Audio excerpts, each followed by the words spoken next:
자, 오랜만에 황성욱 변호사와 마주 앉았습니다. 네, 정말 오랜만에 뵙겠습니다. 네. 아는 분은 아시겠지만 저 부친상도 네, 잘. 네. 네. 아직 뭐 마음의 정리가 다 된 건 아니지만. 네, 그래서 이제 사회 활동을 조금씩 시작을. 네. 또 뭐 장 박사님께서 또 활동을 열심히 하시는 거에 제가 또 보탬이 되고자 그래서 나왔습니다. 자, 과거에 황 변호사가 로스쿨과 사시 문제 여기에 대해서 좀 정리정돈을 그러니까 개인 의견을 좀 말하고 싶다. 네. 이게 일반 국민 입장에서는 뭐가 뭔지를 잘 모릅니다. 그렇죠. 네. 그래서 사실 저는 이 사법시험과 로스쿨을 법조인의 기득권 밥그릇 지키기라고 하는 그 시각도 네. 사실은 법조인이 만든 프레임이라는 시각을 갖고 있어요. 그 자체도. 예. 그러면 그러니까 장 박사님 한번 생각해 보시죠. 뭐 사법시험이나 로스쿨이나 법조인 선발하는 어떤 방식의 문제지 그게 그렇죠. 그렇게 본질적으로 중요한 문제일까요? 그런 건 아니라고 봅니다. 그러니까 저는 개인적으로 네. 로스쿨 제도도 변형된 사법시험이라고 보거든요. 네. 어차피 시험 봐서 몇 명 가려서 네. 법조인 진출시키고 그렇죠. 그게 뭐 사법시험 1차, 2차, 3차 하는 거랑 뭐가 다른지 저는 잘 모르겠어요. 네. 근데 제가 가장 큰 불만인 것은 얼마 전에 법무부에서 다시 로스쿨에서 사시로 환원한다라는 그런 내용을 던지는 바람에 네. 또 전체가 혼란스러워지지 않았습니까? 그렇죠. 마치 그 두 제도 사이에 엄청난 차이가 있는 예, 것처럼. 예. 그러니까 저는 이 김영삼 대통령 때부터 시작해서 뭐 로스쿨 제도를 도입하느냐 마느냐가 지금 한 20, 30년 논의되고 있는데 네. 계속 여기에서만 논의를 묶어두려는 어떤 기득권들의 프레임이 작용하는 게 아닐까.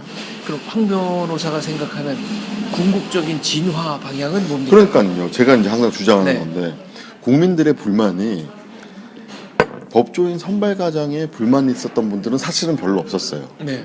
선발된 이들이 행하는 행패에 불만이 있었지. 그렇죠. 그 기득권 그러니까 제한된 수의 법조인들이. 그렇죠. 네. 근데 예를 들어서 공정하게 법조인 선발된 사람들이 제대로 활동을 했었으면 네. 불만이 없었겠죠. 그렇죠. 그렇죠. 그러고 보니까 법률 서비스가 미흡했다 이게 네. 불만인 거지. 그렇죠. 선발 제도 자체에 대해서는 뭐 그렇죠. 큰 그러니까 이견이 없었어요. 소수를 뽑는다라는 거에 대해서 어떤 불만이 있을 수는 있었겠지만 그렇게 해서 들어간 사람들이 너무 속된 말로 헤쳐먹으니까 네. 그게 불만이 있었던 거죠. 그러면 지금 만약에 그 제도를 바꿨다고 해서 많이 달라질까요? 왜냐면 제가 이런 질문을 던지고 싶은 게 지금도 이제 변호사 2만 명 시대가 됐는데 네. 실질적으로 국민들이 검찰하고 법원을 들어갔다 나왔을 때 옛날보다 좋아졌다 이런 느낌 받나요? 그래도 서비스가 조금 좋아졌다. 변호사들의 서비스가 조금 좋아졌다고 수임 생각하지 경쟁, 않을까요? 수임 경쟁은 격화됐는데 사실 이제 제가 현직에 있는 변호사로서 네.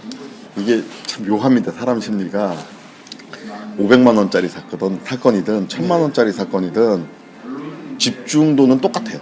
이 사건을 제대로만 해결하려고 그러면. 네. 근데 과거에는 한 1000만 원 받을 수 있는 사건을 500을 간다. 네.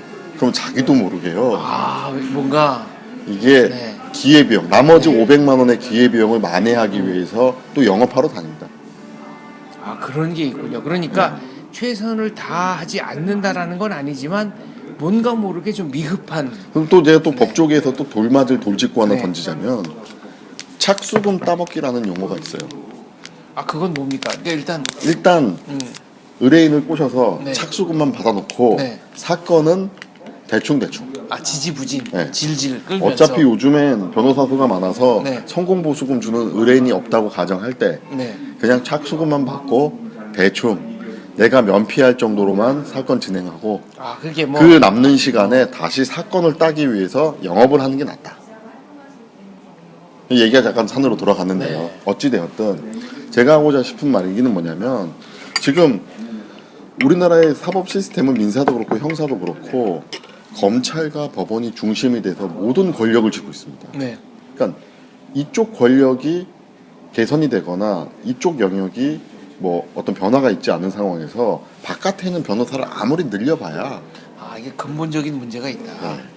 그래서 이제 한 가지 이제 피부에 와닿는 걸 말씀드리자면 미국 같은 경우는 판사가 철밥통이 아니에요. 계속 순환. 그러니까 미국 같은 경우는 여러 가지 짧은 임기 3년, 5년 이렇게 해서 변호사가 판사로 들어갔다가 그렇죠. 검사고 판사로 네. 들어갔다가 계속 바뀝니다. 이른바 법조 3년 사이에 인원 교류가 많죠. 그렇죠. 우리처럼 순혈주의를 취하고 있지 않아요. 네, 그리고 미국 같은 경우에는 제가 알기로는 검사나 판사의 경우 오히려 연륜이 좀 있어야 된다. 그래서 젊은 사람들을 그렇죠. 잘 안 쓰고. 네. 네. 근데 지금 보면 예전에도 보면 이 국민적 요구가 있으니까 그걸 받아들이려고 했지만 검찰은 여전히 로스쿨 졸업한 사람들을 입도 선매했고 처음부터 검사로 키우고 있고요. 판사도 뭐 변호사 경력을 요구한다고 하지만 사실상 예비 판사 로클럭이란 제도를 통해서 조직이 수능하는 사람을 뽑으려는 경향이 있고 대형 로펌을 중심으로 네. 이 통로를 또 하나 만들어 놨어요. 아, 그러니까 대형 로펌 출신들이 주로 판사로 들어가는. 네. 그러면 예전에 사시에서 문제됐던 것은 사법시험제도 자체가 아니라 그로 인해 합격하고 난 사람들의 순혈주의, 순환하지 않는. 제가 미국에 있을 때 이런 얘기 들었습니다. 판사 임기가 3년이나 5년밖에 안 됐는데 네. 이 재판의 독립이 유지가 되겠느냐고. 네. 이렇게 그 의문입니다. 예. 네. 우리나라 고시 출신 변호사들의 어떤 한계적 질문이죠. 미국에서는 재판의 독립 잘 유지되잖아요. 예. 근데 그 판사가 뭐라고 대답했냐면 국민들로부터 좁게는 변호사들로부터 평가를 받지 않는 판사가 어떻게 공정한 재판을 하겠냐. 아, 그러니까 외부 평가, 예. 객관적이면서 외부 평가를 받는 제도가 있어야 그렇죠. 그래야 열심히. 그래서 하는 말이 판사이기 때문에 존경을 받는 게 아니라 존경을 받기 때문에 판사가 된다 그러거든요. 한다. 아, 이게 앞뒤가 그렇죠. 네. 그리고 검찰도 선거 통해서 갈아치우지 않습니까? 그렇죠. 그러니까 이게 계속 견제가 들어가는 거예요. 네. 그리고 일처리 잘못하면. 예.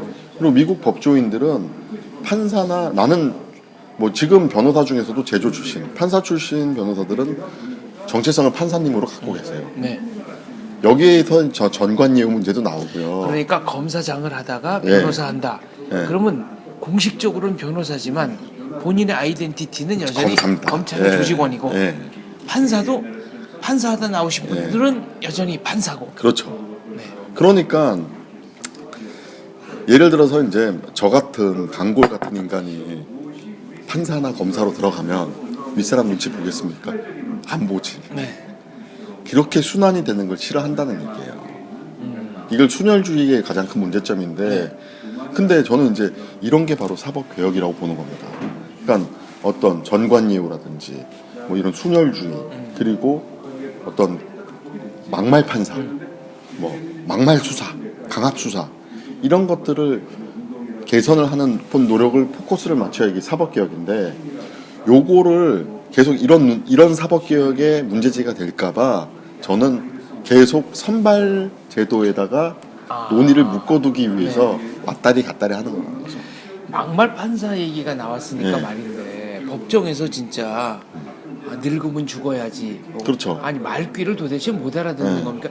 이런 얘기를 한다는 거는 이거는 좀 인격 모독 아닙니까? 심지어는 변호사가 변론을 하고 있으면 네. 그걸 제지하는 판사들도 많습니다. 그런다면서요. 제지하면서 지금 법조문이나 제대로 읽어보고 온 그렇죠. 겁니까? 이런 얘기를 공개적으로 한다는 거 아니에요. 쓸데없는 소리 거리지 말라고. 네. 근데 그것이 말이 안 되는 주장을 할 경우도 있지만 재판이라는 것은 제가 볼 때는 어떤 의미에서는 당사자 간의 설득의 과정이기도 해요. 네. 그러면 의뢰인 입장에서는 이게 법적으로 말이 되는지 안 되는지를 떠나서 판사한테 한 번쯤은 하소연하고 싶은 말이 있단 말입니다. 그렇죠. 근데 그 법정에서는 분위기가 익숙하지 않기 때문에 자기가 말을 못하니까 유일하게 자신의 입 대신에 변호사가 얘기를 해주길 기대하기 때문에 그래서 변호사도 얘기를 할 수밖에 없어요. 근데 그거를 가지고 당신 쓸데없는 소리 하지 마. 이거는 이거는 좀 폭거죠. 왜냐하면은 법정이라는 데는 모든 권한이 판사한테 가 있는 거 아닙니까? 그렇죠. 판사와 피고인의 권력 관계 100대 0 아닙니까? 그렇습니다. 그래서 자비를 바라는 건데. 네, 그래서 이제 이 권력자 요즘 뭐 김무성 대표가 권력자라는 말을 써서 저도 네. 입에 붙었는데 이 자기 스스로가 권력자라는 이미지가 없어져야지만 사법개혁이 이루어지는데 우리나라는 수사에 있어서는 검사, 법정에서는 판사가 자기 스스로도 자기 스스로를 권력자라고 생각할 수밖에 없는 구조로 간다라는 것이죠. 네. 이제 그것을 타파해야 되는 것이 사법개혁인데 이 맨날 사법시험이 선발 오느냐 과정만 그거 가지고, 갖고 하고 있으니까 뭐 로스쿨생들이랑 사시생들이 붙어갖고 싸우는데 이게 사실은 이 프레임 자체가 기득권 프레임이라는 거죠. 그렇군요. 예. 아, 그러니까 좀 더 나은, 좀 더 편안한, 좀 더 국민들에게 유리한 법조 서비스. 이게 논의가 돼야 되는데 예. 선발 가지고 논의하는 거는 그럼 그렇게 제가 이제 지엽적인 거다. 제가 제 가장 대답하기 곤란한 질문이 네. 황변은 사시가 옳다고 생각해? 로스쿨이 옳다고 생각해? 네. 그럼 저는 이렇게 대답할 수밖에 없어요. 둘 다 오를 수도 있고 아, 둘 다 그럴 수도 있고 별로 큰 차이 없다. 전 차이 네. 없다. 왜냐면 저는 로스쿨 제도를 변형된 사법시험으로 보기 때문에 네. 왜냐면 미국의 로스쿨과 우리의 로스쿨은 전혀 다릅니다. 어떻게 다릅니까? 이 제도 자체가요.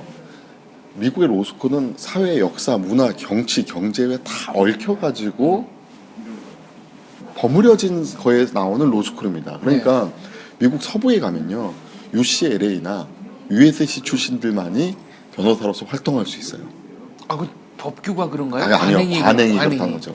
근데 그게 왜 용납이 되냐면 그 두 학교가 시장의 경쟁 그 속에서 학교 간에 미국은 대학이 자유화가 돼 있으니까 자기네들이 계속 우위를 점하기 위해서 스스로 자기 개혁을 하는 와중에서 뭐라 그래야 되지? 자생적 기득권이 발생한 거예요.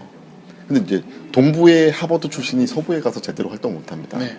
미국은 오히려 그 순위가 계속 바뀔 뿐이지 어떻게 보면 그 기득권 그 계층이 또 있어요. 그리고 로스쿨을 가게 되는 과정 자체가 저는 처음에는 예전에는 미국에서 로스쿨 나와서 미국 변호사 되는 게 쉬운 줄 알았는데 미국 가보니까 아니더라고요. 대학교, 중학교, 고등학교 때부터 레코드 관리가 어마어마하게 해야 됩니다. 그러니까 유기정학 하루라도 받으면요 로스쿨 입학이 안 돼요. 어우. 그리고 야, 세네요. 음주운전 한 번만 뭐 음주 측정해서 나왔다. 네. 그래도 로스쿨 졸업이 안 됩니다. 스트라이크 아웃이네요. 네. 그러니까 걔들 마인드는 이래요. 변호사가 되려는 사람이 법을 어기해서는 받아줄 수 없다. 그러니까 우리처럼 마약해도 안 되고 우리처럼 어느 순간에 시험 딱 잘 봐가지고 들어가는 그래서 졸업하면 뭐 통과하면 뽑아준 그런 시스템이 아니라는 거죠. 아주 어렸을 때부터 관리가 되는 그런 집단이고 그래서 제가 왜 변형된 사법시험이라고 보냐면 로스쿨도 결과적으로 어떤 특정 시점에 시험을 치고 들어가서 또 특정 시점에 변호사 시험을 봐서 통과를 하는 거기 때문에 이게 제 입장에서는 별로 다른 게 없다라는 큰 거죠. 차이가 없다. 그러니까 이게 논의의 초점이 아니고 아니라는 거죠. 국민들이 받는 이 서비스, 법조 서비스의 개선, 그렇죠. 법정에서 수사받을 때 또 변호사, 요게 논의의 그러니까 핵심이 제가 이제 형사 사건 같은 경우에는 90%가 사실은 검사가 왕입니다. 제가 의뢰인이랑 같이 갔었을 때 보면 법조인으로서 함량 미달이 되는 분들이 좀 있어요. 진짜로. 그 스토리를 봐야 되는데 자기는 가만히 옆에 있고 검찰 계장들한테 수사 맡겨가지고 계장들이 막말하고. 근데 만약 그 수사를 함에 있어서 공정하게 하지 못한다면 내가 언제든 잘릴 수 있다. 이렇게 되면 과연 그렇게 행동할까요? 아, 이게 신분 보장에 역효과가 있는 그렇죠. 거군요. 뭐 그 박사님이 더 잘 아시겠지만 저는 한 발짝 더 나아가서 보장이 되는 순간 썩습니다. 그거는 참 많은 부분이 그렇습니다. 미국은 공무원들이 정규직이 없잖아요. 다 계약직이잖아요. 선거직 아니면. 그러니까 판사도 신분 보장이 너무 우리나라처럼 잘 돼버리면 그럼 썩어요.